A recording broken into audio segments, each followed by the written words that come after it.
वाढदिवसानिमित्त अनोखा उपक्रम आणि तरुणाईसाठी योग्य संदेश. ज्येष्ठ सामाजिक राजकीय विचारवंत बबनराव बोंबे भाऊसाहेब यांनी आपल्या शेतात आंबा, आवळा, वड अशा वेगवेगळ्या प्रकारची झाडे लावून 80वा वाढदिवस साजरा केला. त्याबद्दल घेतलेले मनोगत. माझा 20/5/47 चा जन्म आहे. 79 वर्ष पूर्ण झाली. 80वा वाढदिवस आहे माझा. आणि या वाढदिवसाला तसं पाहिलं तर वृक्षारोपण करण्याचा उद्देश हाच की झाडं, एक संस्कृतमध्ये सुभाषित आहे, छाया मनस्य कुर्वन्ति तिष्ठन्ति स्वयमातपे. सावली ही माणसाला आवडते, परंतु सावली माणसाला आवडते म्हणजे ती स्वतः तिष्ठन्ति स्वयमातपे. तिष्ठन्ति म्हणजे उन्हात उभी राहतात आणि दुसऱ्याला सावली देतात. परोपकाराचं त्यांच्याकडे एक ते खूप मोठं दान आहे. तिष्ठन्ति स्वयमातपे फलान्यपि परार्थाय. फळं जी येतात ती स्वतः खात नाहीत, दुसऱ्यांना देतात. फलान्यपि परार्थाय. वृक्ष हा सत्पुरुषायव. वृक्ष हा सत्पुरुषासारखा आहे. दुसऱ्याकरता त्याचं जीवन जसं सत्पुरुष घालवतो त्याच पद्धतीनं झाडं देखील स्वतः काही न करता दुसऱ्याकरता त्यांचं ते जीवन आयुष्य घालवतात आणि माणसाला आनंद देतात. म्हणून या ठिकाणी आपण या पर्यावरणाचा समतोल राखण्यासाठी वृक्षारोपण करणं अतिशय गरजेचं आहे. आणि त्या निमित्तानं आपण आजच्या आपल्या वाढदिवशी या ठिकाणी आपण वृक्षारोपण केलेलं आहे. आज आपण सद्यस्थितीला पाहतो की 45 आणि 46 47 पर्यंत डिग्री तापमान जाते. आतापर्यंत कधी असं प्रसंग आला नव्हता.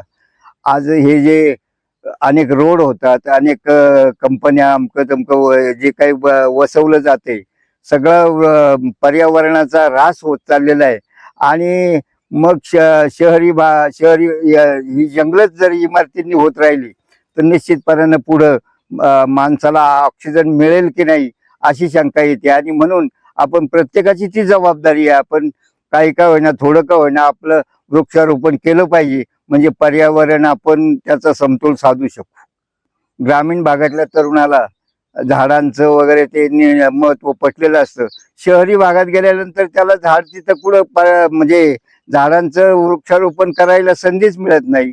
सगळी जंगलं ही इमारतींची जंगलं झालेली आहेत आणि म्हणून त्यांना त्या ठिकाणी कुठं वाव नाही वृक्षारोपण करायला. ग्रामीण भागातल्या तरुणाला वाव आहे आणि निश्चितपणे त्यांनी ते केलं पाहिजे. मी या निमित्तानं असा संदेश देऊ शकतो की आमचा जो 80वा वाढदिवस आहे, निश्चितपणानं अतिशय चांगल्या पद्धतीनं आमचं आयुष्य गेलेलं आहे. या पुढल्या पिढीनं तुमचं आयुष्य 100च्या पुढे जाण्याकरता तुम्हाला निश्चितपणानं वृक्षारोपण केलंच पाहिजे. कारण ऑक्सिजन हा मिळालाच पाहिजे माणसाला. नंतर फळं, फुलं वगैरे हे सगळं काही ही झाडं स्वतः हे करत नाहीत, दुसऱ्याकरताच ती उपयोगी पडतात. आणि म्हणून आपलं ते कर्तव्य आहे, आपण ते केलं पाहिजे. निश्चितपणानं दुसरे काही अनेक कामं करण्यापेक्षा तर जर वृक्षारोपणाचं केलं तर समाजालाही फायदा होईल, स्वतःलाही फायदा होईल.